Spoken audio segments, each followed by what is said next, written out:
જીવનમાં આવતા બધા જ સુખો એ કર્મોના ફળ રૂપે હોય છે, પણ સત્સંગનું સુખ એ કેવલ ને કેવલ કૃપાના ફળ રૂપે હોય છે. કોઈ પણ કર્મ આ જગતમાં એવું નથી કે જે આપણને ભક્તિનું દાન કરી શકે, ભાવનું દાન કરી શકે. ભાવ અને ભક્તિ તો કેવલ ને કેવલ ઈશ્વરની કૃપા થકી જ મળતા હોય છે. જીવનના બાકી બધા જ સુખો કર્મોના ફળ રૂપ કહી શકાય, પણ આ સત્સંગનું સુખ એ તો ઈશ્વરની કૃપા થકી જ મળે છે. આપણને બધાને આ એક અવસર મળ્યો છે, મોકો મળ્યો છે. સત્સંગ મળવો એટલે જીવન જીવવાનો અવસર મળવો, તક મળવી. બાકી બધો જ સમય બીજા માટે વાપરતા હોઈએ છીએ, પણ સત્સંગનો સમય પોતાના માટે વાવવાનો સમય છે. આ આપણો સમય છે, કારણ કે આ સમય, આ ક્ષણો જીવનને તારનારી ક્ષણો છે, ઉગારનારી ક્ષણો છે. સત્સંગનો સમય જીવનનું ભાથું છે. 7 દિવસ અહીંયા જે ક્ષણોને તમે ભેગી કરશો તો તમે પૂછો કે આ ક્ષણો પછી કામ ક્યારે લાગશે? તો ક્યારે જ્યારે જીવનનો અંત સમય હશે ને, અને એમ લાગે કે હવે આનો સમય પૂરો, ત્યારે આ સમય તમારી સામે આવીને ઉભા રહી જશે. તમને ભગવાનની શુદ્ધિ કરાવશે, તમારું ચિત્ત અલૌકિક કરશે, તમારા મનને પવિત્ર અને વિશુદ્ધ કરી દેશે, જેથી ભગવાન તમારો હાથ પકડવા આવે તો એને પાપ અને પુણ્યના હિસાબ કરવાની જરૂર ન પડે. તમારા મુખમાં રહેલું એ ભગવદ નામ જ એના માટે કાફી થઈ જાય. આ ક્ષણો જીવનને પવિત્ર કરવાની ક્ષણો છે. બાકી તો ઘરેથી નીકળો, ચારે બાજુ મન બગડે એવું જ મળે. પણ જ્યારે આવી કથા, આવા ઉત્સવ, આવા મહોત્સવ, આવા સ્થાનને સજાવવા માટે અમારા ભરતભાઈ કેટલી મહેનત, ખડા પગે ઉભા રહી ઉત્તમમાં ઉત્તમ રીતે થાય એનો પ્રયાસ, આવનારને બધી જ સુવિધા મળે એનો એક પ્રયાસ. આખું કુટુંબ, આખો પરિવાર, આખું નીલાંબર પરિવાર જોડાઈ ગયો. ઘણા સમય પહેલાનો મનોરથ હતો. જો મનોરથ મનમાં આપણે કરીએ, પણ તારીખ નક્કી તો ભગવાન જ કરતા હોય છે. કથાનો સમય તો ઠાકોરજી જ નક્કી કરતા હોય છે. બાકી આપણે કરેલા આયોજનો બહુ સફળ થાય કેવલ વ્યવસ્થાથી એ સંભવ નથી. ઘણીવાર કથાની કંકોત્રી મળે, પણ જન્મોત્રીમાં ન લખ્યું હોય ને તો પહોંચી ન શકાય. અહીંયા બેઠા છીએ એ જ પ્રમાણ આપે છે કે આપણા બધા ઉપર ઠાકોરજીની કૃપા છે. આ 7 દિવસની દિવ્ય કથા, અલૌકિક કથા કંઈક જીવનમાં કૃષ્ણ તરફ ભરેલા 4 ડગલા થઈ જશે. ક્યાંક કૃષ્ણની પ્રાપ્તિ માટે પ્યાસ હૃદયમાં જગાવશે, ક્યાંક એના હૃદયમાં એના માટે મેળવવા માટેનો પ્રેમ પ્રગટાવશે. આ તો મધુરાષ્ટકની કથા છે. સત્સંગ તો શ્રેષ્ઠ હોય છે જ, ભગવાનની દરેક વાતો શ્રેષ્ઠ છે, પણ એમાં પણ મહાપ્રભુ વલ્લભાચાર્ય રચિત મધુરાષ્ટક જેવો વિષય જ્યારે આપણા બધાના કેન્દ્રમાં હોય, સત્સંગના કેન્દ્રમાં હોય, ત્યારે એની મહત્તા અનેક ગણી વધી જતી હોય છે, ત્યારે એની દિવ્યતા અનેક ગણી વધી જતી હોય છે. મહાપ્રભુજી અનેક ગ્રંથો રચ્યા છે, પણ એ દરેક ગ્રંથોમાં સૌથી પ્રસિદ્ધ કોઈ ગ્રંથ હોય તે મધુરાષ્ટક છે. ભલે વૈષ્ણવ ન હોય એ પણ મધુરાષ્ટકને ઓળખતો હોય. એ ઉત્તર ભારતનો હોય, પૂર્વ ભારતનો હોય કે દક્ષિણ ભારતનો હોય, પણ પ્રત્યેક ભારતીય આ મધુરાષ્ટકથી પરિચિત છે. અને મધુરાષ્ટક ક્યાંક કોઈ સંસ્કૃત ગુરુકુળોમાં ગવાતા હોય કે ભારતના સૌથી સુખી પરિવારના લગ્નમાં ક્યાંક ગવાતો હોય, પણ આ મધુરાષ્ટક ગવાય છે ખરા. એનો પરિચય બધાને છે ખરા. કારણ કે કૃષ્ણને પ્રેમ કરવા માટે ઉત્તમમાં ઉત્તમ કોઈ સ્તોત્ર હોય તે મધુરાષ્ટક છે. એમ તો આચાર્યોએ જે ટીકામાં મધુરાષ્ટકની વાત કરી છે એ અતિ ગૂઢ અને અતિ દિવ્ય વાત કરી છે. ઉલટાની ગુસાઈજીએ તો ત્યાં સુધી આજ્ઞા કરી કે જ્યાં સુધી તમારા મનની લૌકિક આસક્તિઓ સમાપ્ત ન થઈ જાય ત્યાં સુધી તમારે મધુરાષ્ટકને જોવો નહીં, ત્યાં સુધીની વાત કરી. કારણ કે આની જે અલૌકિકતા અને દિવ્યતા છે એ સમજવા માટે પાત્રતા સિદ્ધ કરવી નિતાંત આવશ્યક છે. પાત્ર બન્યા વગર પ્રાપ્તિ સંભવ નથી હોતી. આ પાત્રતા વગર તમે એને વાંચી પણ લો, તમે એને ગાઈ પણ લો, પણ મહાપ્રભુજીએ જે ભાવથી લખ્યો છે એ ભાવને સ્પર્શવો એ દુર્લભ છે. જો કોઈ વાત કોઈએ કહી હોય ને આપણે એને બોલી દઈએ, ગાઈ દઈએ, પણ ગાનારની જે કક્ષા છે, કોઈ પણ ગ્રંથને ન્યાય ત્યારે આપી શકાય જ્યારે ગ્રંથના રચયિતાની જે કક્ષા છે એ કક્ષા પર જઈને એ ગ્રંથનું દર્શન કરીએ, ત્યારે જ એને સાચો ન્યાય આપી શકે. બાકી આપણા દ્રષ્ટિકોણથી આપણે અવલોકન કરીએ, લૌકિક મનથી બધું જ લૌકિક દેખાશે, લૌકિક આંખોથી બધું લૌકિક દેખાશે. આવા અલૌકિક ગ્રંથોમાં પ્રવેશ કરવા માટે સૌથી પહેલા મન બુદ્ધિ ચિત્ત દ્રષ્ટિને અલૌકિક બનાવવી બહુ જરૂરી છે. સ્વયં મહાપ્રભુજી આજ્ઞા કરે છે, મનુ તે નૈવ લૌકિકમ, અમારા ઠાકોરજી લૌકિક નથી. પ્રભુમાં લૌકિકતાનો લેશ માત્ર પણ સ્પર્શ નથી. એ સૌથી પહેલા ભગવાનની કોઈ વાત કરતા પહેલા ભગવદ બુદ્ધિ આપણી બુદ્ધિમાં સ્થાપિત થવી બહુ જરૂરી છે. આ ભગવાનની ગાથા છે. ભાગવતજીના પણ જ્યારે રાસ પંચાધ્યાયમાં ભાગવતની વિવિધ કૃષ્ણ ચરિત્રની ગાથાઓમાં આપણે પ્રવેશ કરીએ, સૌથી પહેલા આ ભગવાનની ગાથા છે, એ સમજવું બહુ જરૂરી છે. આ ભગવાન છે, અને આ બુદ્ધિ જ્યારે સ્થિર થાય ત્યારે જ એની લીલાઓને પૂરો ન્યાય આપી શકાય. આગળ તો આ બધા એક એક ચરિત્રોને આપણે જોઈશું એટલે એની દિવ્યતાનો પરિચય આપણને બધાને થશે. મધુરાષ્ટક, શ્રીમદ ભાગવત, આ બધા એવા ગ્રંથો છે. નિવૃત્ત તર્ષૈરુપગીય માનાત ભવૌ સદા છોત્ર મનો વિરામાત કૌત્તમ શ્લોક ગુણાનુવાદાત પુમાન વિરજ્યેત વિના પશુઘ્નાત. જેની સર્વ લૌકિક તૃષ્ણાઓ સમાપ્ત થઈ ચૂકી છે, એના માટેના આ ગ્રંથો છે. તમે ભાગવતજી સાંભળીને કોઈ સાયન્સ શીખી જાઓ, તમે ભાગવતજી સાંભળીને કોઈ હિસ્ટ્રી ભણી લો, તમે ભાગવતજી સાંભળીને તમને ભૂગોળ અને ખગોળનું જ્ઞાન થઈ જાય, તો માનજો ભાગવતજી સાંભળ્યા સફળ થયા જ નથી. ભાગવતજી સાંભળ્યા સફળ થયા ક્યારે કહેવાય? જ્યારે ભગવાન સિવાય બાકી બધું જ ભૂલી જઈએ, ત્યારે માનવું કે ભાગવતજી સફળ થયા. પ્રપંચ વિસ્મૃતિ પૂર્વક ભગવદાસક્તિ નિરોધ. સંસારના સર્વ પ્રપંચોની સમાપ્તિ ચિત્તમાં થઈ જાય, સર્વ લૌકિકતા સમાપ્ત થઈ જાય, અને કેવલ ને કેવલ અલૌકિક ઈશ્વર હૃદયમાં સમાઈ જાય, તો માનવું કે શ્રવણ કરવું સફળ થયું, ભાગવતજી સાંભળ્યા સફળ થયા. એ જ રીતે આ મધુરાષ્ટક, જો આપણે ત્યાં વેદમાં બ્રહ્મને બે સ્વરૂપે ગાવામાં આવ્યો છે. થોડીક પ્રસ્તાવના બાંધી દઉં અને પછી મધુરાષ્ટકમાં પ્રવેશ કરીશું. બે સ્વરૂપે, એક જ્ઞાન માર્ગ રૂપે, સત્યમ જ્ઞાન અનંતમ બ્રહ્મ. બ્રહ્મના સ્વરૂપની વ્યાખ્યા કરી. બ્રહ્મ કેવો છે? તો કે સત્ય, સત્યરૂપ પરમાત્મા છે, જ્ઞાનરૂપ પરમાત્મા છે, અને અનંતમ આનંદરૂપ પરમાત્મા છે. આ પરમાત્માના સ્વરૂપની જ્ઞાનપરક વ્યાખ્યા વેદમાં આપે છે, ઉપનિષદો આપે છે. કણકણમાં વ્યાપ્ત છે. સર્વ ખલેદમ બ્રહ્મ. કયો એવો કણ છે જ્યાં ઈશ્વર ન હોય? એક ચર્ચા જ્ઞાન માર્ગની છે. બીજી ચર્ચા વેદમાં રસ માર્ગની છે, માધુર્ય માર્ગની છે, ભક્તિ માર્ગની છે. અને એટલા માટે બ્રહ્મની વ્યાખ્યા ત્યાં કરી, રસો વૈ સહ. ઈશ્વર કેવો છે? તો કે રસરૂપ છે, આનંદરૂપ છે, માધુર્યયુક્ત છે. જે તમારા ચિત્તમાં પરમ રસરૂપે પરમાત્મા બિરાજેલો છે, તે રસરૂપ પરમાત્માનો અનુભવ કઈ રીતે થાય અને જ્ઞાનરૂપ પરમાત્માનો અનુભવ કઈ રીતે થાય, એ રીતે બે માર્ગ, જ્ઞાન માર્ગ અને ભક્તિ માર્ગ. અને જે માર્ગ ઉપર તમે ચાલવા માંગતા હો, એના નિયમો પાળી, તેની ધારણાઓ મનમાં રાખી અને પછી એ રીતે આગળ વધવું પડે. તો જ્ઞાન માર્ગમાં ચાલવું છે કે ભક્તિ માર્ગમાં? અને જ્યારે ભક્તિ માર્ગમાં નિર્ધાર કરીએ અને જ્યારે કહેવામાં આવે રસરૂપ છે, તો પ્રશ્ન થયો, તમે એને કૃષ્ણ કહો, પ્રેમ કહો, આનંદ કહો કે રસ કહો, આ ચારે સમાનાર્થી શબ્દો છે. ભક્તિ માર્ગમાં આ ચારે નામથી ઈશ્વર ઓળખાયો છે. આપણા હિન્દુ ધર્મમાં જ્યારે ભક્તિ માર્ગમાં જીવ ચાલવા લાગે, ભક્તિ માર્ગ એટલે હૃદયની લાગણીઓ સાથે ઈશ્વર સાથે જોડાવું. જે લાગણીઓ મનમાં છે જ, તમારે ક્યાંય આકાશમાંથી લાગણીઓ પ્રાપ્ત નથી કરવાની. ઈશ્વરને પ્રેમ કઈ રીતે કરવો, એ પ્રેમ ક્યાંથી લાવું, એ તમે શોધવા માંગો, એ તમે શોધવા નીકળો.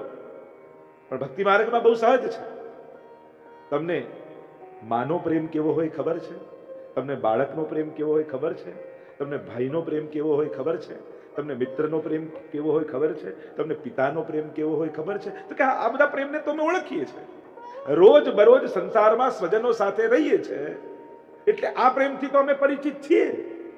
તો ભક્તિ માર્ગના આચાર્યો કહે, ચલ આ જ પ્રેમને ઈશ્વર તરફ લગાવી દે. ત્વમેવ માતા ચ પિતા ત્વમેવ ત્વમેવ બંધુશ્ચ સખા ત્વમેવ. પ્રભુ, બીજી કોઈ આવી દિવ્ય લાગણીઓ યા દિવ્ય ભાવના તો અમારા હૃદયમાં નથી. પણ જે સંસારમાં લગાવી છે એ લાગણીઓ અમે ઓળખીએ છીએ, એની અમે જાણીએ છીએ. તો પ્રભુ કહે ચલ એ જ લાગણી મારામાં લગાવી દે. તું ભલે વ્યક્તિઓને છોડે કે ન છોડે, તારી વૃત્તિઓ તો મારામાં લગાડી શકે કે નહીં?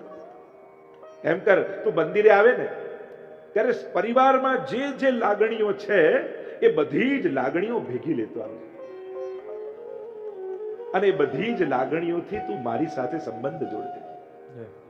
અને જ્યારે આ બધી જ લાગણીઓથી ઈશ્વર જોડે સંબંધ જોડીએ છે ત્યારે મહાપ્રભુજીના એ શબ્દો આપણને યાદ આવે, સર્વદા સર્વ ભાવેન ભજનીયો વ્રજાધિપ સ્વસ્યાયમેવ ધર્મો હિ નાન્યક્વાપી કદાચન.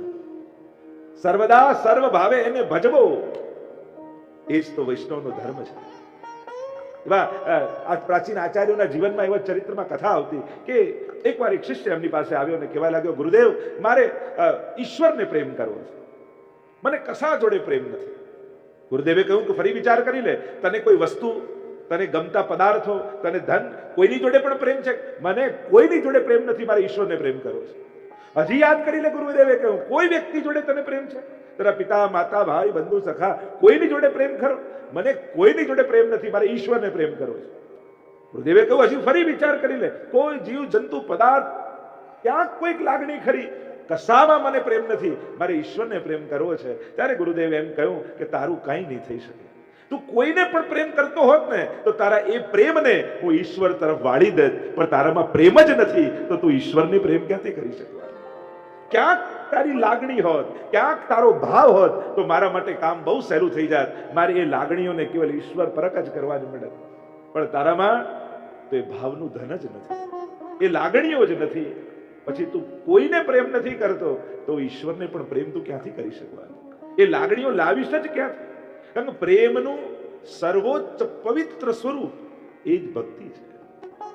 જ્યારે એ જ તમારા હૃદયમાં રહેલી આ બધી લાગણીઓ પવિત્ર થતા થતા થતા પરમ તરફ લાગી જાય એટલે એ જ લાગણીઓ ભક્તિનું રૂપ ધારણ કરી લે. એ જ તમારા ઇમોશન્સ, જે તમને એમ લાગતા હતા કે બંધાન આ સંસારમાં બાધક છે, અમને પાડનારા છે, બાંધનારા છે, અમારું પતન કરનારા છે, પણ એ જ લાગણીઓનું વિશુદ્ધિકરણ સત્સંગ દ્વારા જ્યારે થાય તો સત્સંગ શું કામ કરે છે? તમારી લાગણીઓને વિશુદ્ધ કરે છે, તમારા પ્રેમને પવિત્ર કરી પરમ તરફ લઈ જાય છે. કારણ કે આ જ પ્રેમ અપવિત્ર અને મિશ્રિત હશે અને ઉત્તમ તરફ નહીં હોય તો આ જ લાગણીઓ બંધન કરતા થઈ જશે, આ જ લાગણીઓ પતનકારક થઈ જશે. પણ જ્યારે સત્સંગમાં આવીને બેસો, ગુરુના સાનિધ્યમાં બેસો, ભાગવતજીના સાનિધ્યમાં બેસો, ત્યારે તમારા મનની લાગણીઓ પવિત્ર થતા થતા પરમ તરફ થઈ જાય. કારણ કે તમને એમ થાય કે આ મારો પરમ વિશુદ્ધ પ્રેમ. જ્યારે પ્રેમ પવિત્ર થાય ને ત્યારે હીનમાં લગાવવાની ઈચ્છા ન થાય. એમ થાય કે આટલું પ્રેશિયસ, આટલું જેની કિંમત ના આંકી શકાય એ મારો પ્રેમ છે, પરમ પવિત્ર છે. એને એવી જગ્યાએ લગાડો જે મારા જન્મ મરણના ચક્કરમાંથી મને છોડાવી દે, જે મારા આત્માનું કલ્યાણ કરી દે. આવો ભાવ જ્યારે મનમાં જાગે ત્યારે હૃદયમાં રહેલી આ જ લાગણીઓ ઉદ્ધારના કારણ બની જાય. તો બીજો માર્ગ વેદે બતાવ્યો રસમાર્ગ, રસરૂપ ઈશ્વરની વાત. તો કૃષ્ણ કહો, પ્રેમ કહો, આનંદ કહો કે રસ કહો, આ બધા જ સમાનાર્થી શબ્દો. ઈશ્વરને જુદી જુદી જગ્યાએ જુદા જુદા રૂપે આમ કહેવામાં આવ્યો. પ્રેમ હરિ કો રૂપ હૈ, જો હરિ પ્રેમ સ્વરૂપ એક હોય દ્વય યો લસે, જો સૂરજ અરુધુ. જેમ સૂરજ અને એનો તાપ જુદા નથી એમ પરમાત્મા અને પ્રેમ બે જુદા નથી. આમ આ પ્રેમ માર્ગની ગાથામાં જો આપણે જઈએ, આ પ્રેમ માર્ગના પથિક જો આપણે બનીએ છે તો આ રસરૂપ પરમાત્માને અનુભવ કરવાનો પ્રકાર શું? રસની પ્રાપ્તિ કેમ થાય? તો શાસ્ત્રોમાં વિભાવ અનુભાવ વિચારી સંયોગાત રસ નિષ્પત્તિ, સાહિત્ય શાસ્ત્ર આપણને આપે છે. વિભાવ અનુભાવ વિચારી સંયોગાત રસ નિષ્પત્તિ. રસની નિષ્પત્તિ કઈ રીતે થાય? રસનો અનુભવ કઈ રીતે થાય? અને એટલા માટે કૃષ્ણ ભક્તિ માર્ગમાં, આ માધુર્ય માર્ગમાં, આ વિશુદ્ધ ભક્તિના માર્ગમાં અનેક અનેક લાગણીઓ સાથે ઈશ્વરને ભજવામાં આવે છે. સર્વભાવે, સર્વભાવ સાથે ભજીએ છીએ. એટલે કે કૃષ્ણ પ્રેમી બની કૃષ્ણ પાસે જાઓ. જાણે તમે એક ગોપી છો અને કૃષ્ણ તમારો પ્રિયતમ છે. આ ભાવ લઈને જ્યારે જાઓ છો ત્યારે કૃષ્ણ કંઈક જુદો લાગે છે. તો આ ઘણી બધી ગાથાઓની ચર્ચા આપણે બધા મધુરાષ્ટકમાં કરવાની છે. અને જેમ જેમ મધુરાષ્ટકના વિષયમાં પ્રવેશ કરતા જઈશું ત્યારે આ ભાવના વિશુદ્ધિકરણને કરતા કરતા ઈશ્વર પરત આપણી ચિત્તની વૃત્તિઓ થશે અને પરમ પરમાત્મા કૃષ્ણમાં મધુરતાનો અહેસાસ આપણને થશે. મધુરાષ્ટકના પ્રાગટ્યની થોડી ચર્ચા કરી લઈએ. શ્રી મહાપ્રભુજી વ્રજમાં પધાર્યા છે. વ્રજમાં પધાર્યા, ઠકરાણી ત્રીજનો દિવસ છે. સાક્ષાત યમુનાજી પ્રગટ થયા ગોકુલના ઘાટમાં. યમનાષ્ટકની રચના મહાપ્રભુજીએ કરી. 7 દિવસ પારાયણ કરવા માટે મહાપ્રભુજી બિરાજી ગયા ભાગવતજી. 7 દિવસ સુધી પારાયણ થયું. એકાદશીનો દિવસ આવ્યો, જેને આપણે પવિત્રા એકાદશી કહીએ છીએ. પુષ્ટિ માર્ગનો પ્રાગટ્ય દિવસ. જો મધુરાષ્ટકની રચના કેવા પવિત્ર ક્ષણોમાં થઈ છે એની ચર્ચા કરી રહ્યા છે. પવિત્રા એકાદશીનો દિવસ ઠાકોરજી પધારશે એવો નિર્ધાર મનમાં મહાપ્રભુજીને છે. પોતાના હાથે 360 તારના સૂતરના પવિત્ર મહાપ્રભુજી બનાવીને સિદ્ધ કરીને રાખ્યા છે. મિશ્રી દુનામાં તૈયાર રાખી છે. આખો દિવસ વ્યતીત થઈ ગયો. ભાગવતજીનું પારાયણ પૂરું થયું છે અને મહાપ્રભુજીને ચિંતા થઈ કે જે કાર્ય કરવા માટે હું ભૂતલ પર આવ્યો છું. જો મહાપ્રભુજીના ભૂતલ પર આવવાના અનેક કારણો આપણે ત્યાં ચર્ચા કરવામાં આવે છે કે ઠાકોરજી વલ્લભાચાર્ય સ્વરૂપે ભૂતલ પર કેમ આવ્યા. એનું પહેલું કારણ એ બતાવ્યું શ્રી ભાગવતના ગૂઢ અર્થોને પ્રગટ કરવા માટે. કારણ કે ભાગવતજી પ્રગટ તો થયું પણ બધા પોતાના મનોકલ્પિત અર્થો કરે છે અને વિદ્વાનો પણ જ્યારે સાચા અર્થો નથી બતાવતા ત્યારે પ્રભુને એમ થયું દયા નિજ મહાત્મ્યમ કરિષ્યન પ્રકટમ હરિ વાણ્યા યદા તદા સ્વાસ્યમ પ્રાદુર્ભૂતમ ચકારહી. સર્વોત્તમ સ્તોત્ર.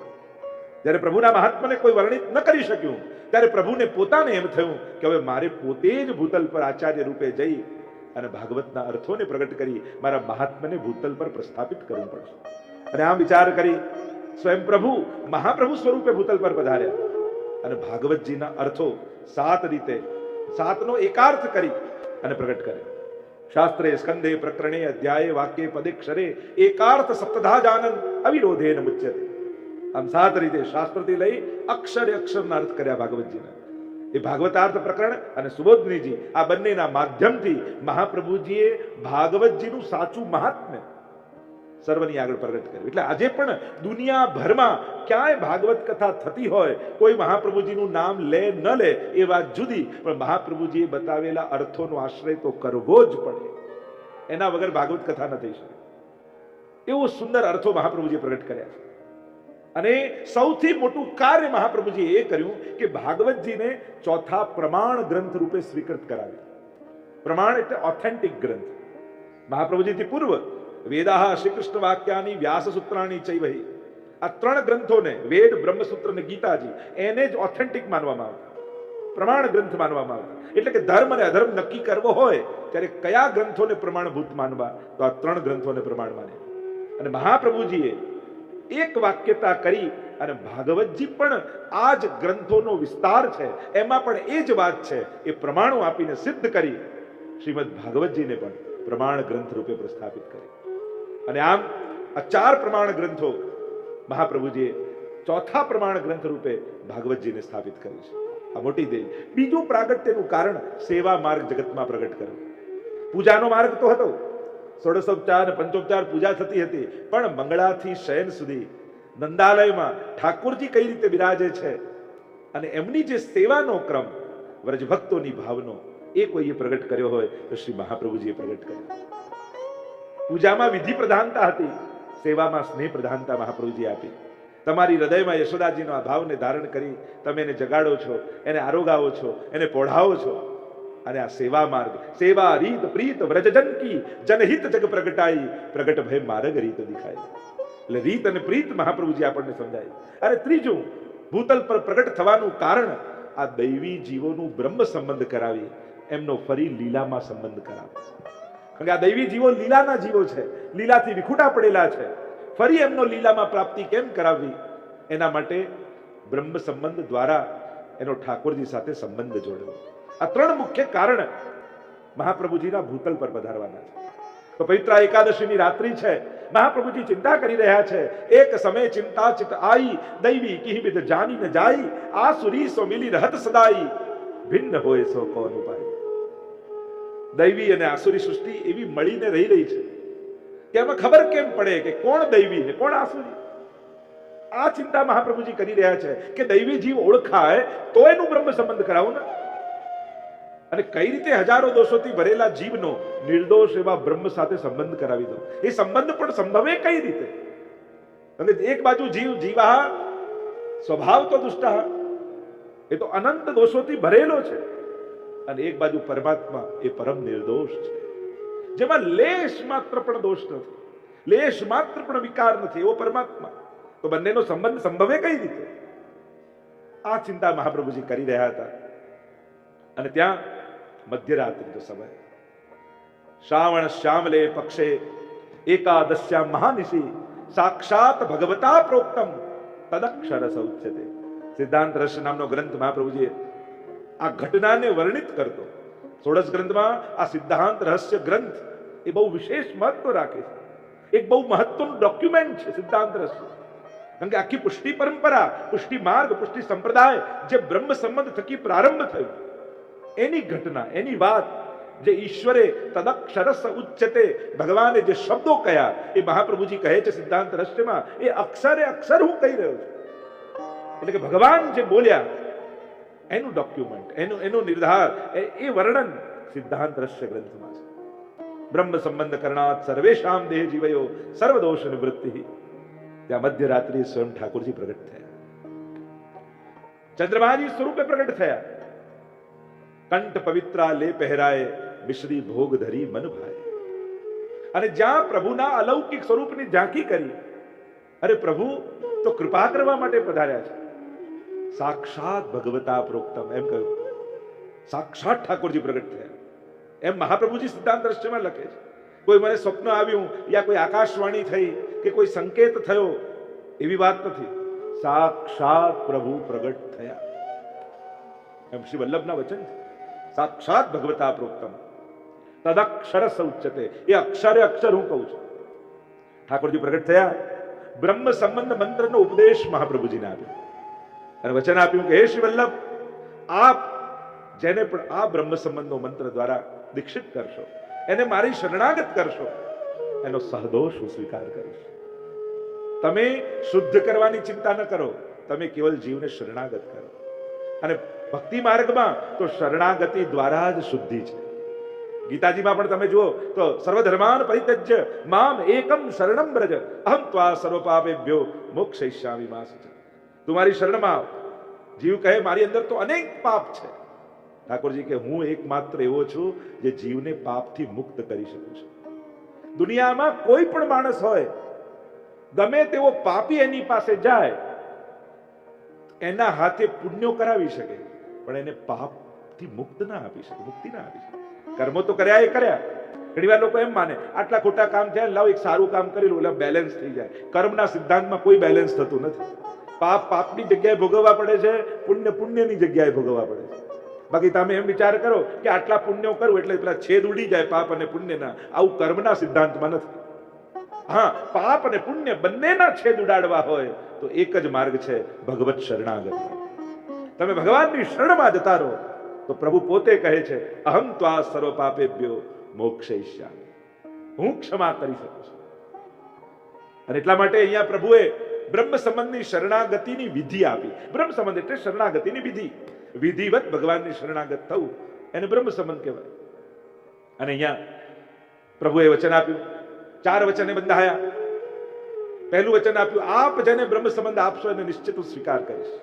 બીજું મહાપ્રભુજીને વચન આપ્યું, એકવાર જેને સ્વીકારીશ એનો ક્યારે ત્યાગ નહીં કરું.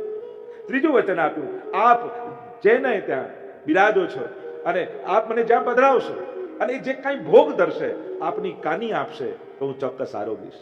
અને ચોથું વચન આપ્યું, આ પુષ્ટાવીને જેના માથે પધરાવશો ત્યાં હું પ્રગટ સ્વરૂપે બિરાજમાન થઈશ, ત્યાં સાક્ષાત સ્વરૂપે બિરાજી એની સેવાનો અંગીકાર કરીશ. 4 વચને ઠાકોરજી બંધાયા છે. પ્રભુના અલૌકિક માધુર્ય યુક્ત સ્વરૂપને મહાપ્રભુજી દર્શન કરી રહ્યા છે. કંઠ પવિત્રા લે પહેરાય, બિશ્રી ભોગ ધરી મન ભાય. અને જ્યાં વચન આપ્યા પોતાના પવિત્ર જે સિદ્ધ કરી રાખ્યા હતા, ઠાકોરજીના શ્રીકંઠમાં ધરાવ્યા, મિશ્રી આરોગાવી છે, પણ પ્રભુનું એ સૌંદર્ય, એ માધુર્ય શ્રી મહાપ્રભુજીના દ્રષ્ટિમાંથી હટતું નથી. અને એ જે પ્રગટ થયેલું રસમય સ્વરૂપ, કારણ કે આ કયું સ્વરૂપ પ્રગટ થયું છે? સાક્ષાત શબ્દ વાપર્યો છે. જો સાક્ષાત ભગવતા પ્રભુ, કારણ કે આ શબ્દ સાક્ષાત શબ્દ ક્યાંથી આવ્યો? રાસ પંચાધ્યાયીમાં ગોપીઓને જ્યારે પ્રભુ અંતર ધ્યાન થયા અને ગોતવા નીકળી ગોપીઓ અને ગોપી ગીત ગાયું, નિસ્સાધન બની જોર જોરથી રડવા લાગી, ત્યારે ત્યાં સુખદેવજી લખે છે, તાસામ આવિર્ભૂત શૌરી સ્વયમાન મુખાંબુજ પીતાંબર ધરસ ત્રગવી સાક્ષાત મન્મથ મન્મથ. સાક્ષાત મન્મથ, કામદેવને પણ મથનારા પરમાત્મા ત્યાં સાક્ષાત પ્રગટ થયા છે. પંચાધ્યાયીમાં શબ્દ વપરાયો છે સાક્ષાત. એ જ રાસ લીલાના નાયક ચંદ્રમાજી સ્વરૂપે, ગોકુળ ચંદ્રમાજી સ્વરૂપે અહીંયા પ્રગટ થયા છે. કારણ રાસમાંથી વિખૂટા પડેલા દૈવી જીવોને ફરી પોતાના રાસમાં અંગીકાર કરવાના છે, એ લીલામાં સ્વીકાર કરવાના છે. એટલે અહીંયા જે પ્રગટ થયા એ રાસોત્સવ, રસેશ્વર, એ ઈશ્વર પ્રગટ થયા છે. જે રાસના નાયક છે એ પ્રગટ થયા છે. અને એ રસનો અનુભવ જ્યારે મહાપ્રભુજી કરી રહ્યા છે, ત્યારે એ પ્રભુ નેત્રો દ્વારા શ્રી મહાપ્રભુજીના હૃદયમાં વસી ગયા. અને હૃદયમાં રસ રૂપે સમાયા, અને રસ હૃદયમાં સમાયો નહીં, ત્યારે એ જ માધુર્યયુક્ત પ્રભુ, રસયુક્ત પ્રભુ શ્રી મહાપ્રભુજીના મુખેથી મધુરાષ્ટક રૂપે પ્રગટ થઈ ગયા. જેમ ભાગવતજી ઠાકોરજીનું વાંગમય સ્વરૂપ છે, એમ મધુરાષ્ટક ઠાકોરજીનું રસમય સ્વરૂપ છે. સાક્ષાત ભગવદ રસ જ્યારે હૃદયમાં સ્થિત થયો, સમાયો નહીં, ત્યારે મધુરાષ્ટક રૂપે પ્રગટ થઈ ગયું. કારણ કે જે દર્શન, એટલે કે કહી શકાય આખાય બ્રજમાં, જો તમને આખાય મધુરાષ્ટકનો ભાવ સમજાવું ને પછી આપણે સાથે મળીને ગાય અને રસ દર્શન કરીએ, તો એ મધુરાષ્ટક આખું વ્રજ છે ને એ કમળાકાર છે. ઘણી વાર હવેલીમાં પણ વ્રજ કમલનો મનોરથ થતો હોય છે. એ વ્રજકમલનો મનોરથ જુઓ, એ શેનો ભાવ છે કે આખા વ્રજ મંડળ જે છે, એક વસ્તુ યાદ રાખો, આપણે ત્યાં ભગવાન વરહા પુરાણમાં સમજાવે છે, અન્ય પુરાણોમાં એની ગાથા છે કે જે વ્રજ મંડળ છે ને એ આ પૃથ્વીનો ભાગ નથી, એમ માનવામાં આવે છે. પૃથ્વીનો ટુકડો, એટલે પ્રલય પણ પૃથ્વીનું થાય ને તો વ્રજ ડૂબતું નથી, કારણ કે પૃથ્વીનો ભાગ નથી. ભગવાન જ્યારે ભૂતલ પર પધારે છે, ત્યારે ભગવાનના પધારતા પહેલા પ્રભુનું લીલા પરિકર ભૂતલ પર આવે છે. વૃંદાવન, યમુનાજી, ગિરિરાજજી, વ્રજભક્તો એ પહેલા આવે અને પછી ઠાકોરજી પધારે. તો પ્રભુ પધારે એના પહેલા સમગ્ર જે ગોલોક ધામમાં વૃંદાવન હતું, બ્રજમંડળ હતું, એ ભૂમિ પર આવે. એટલે એને પૃથ્વીનો ભાગ નથી મનાતો. વરહા પુરાણમાં ત્યાં સુધીની કથા આવે છે કે વરહા ભગવાન જ્યારે પૃથ્વીને કાઢી રસાતલમાંથી હિરણ્યાક્ષને મારી અને ડાળમાં ફસાવીને લઈને આવ્યા અને પૂછે છે ત્યાં કે આ પૃથ્વીને ક્યાં મૂકું, અને ત્યારે એમને એક લીલો લીલો પૃથ્વી જેવો ટુકડો દૂર દેખાય છે.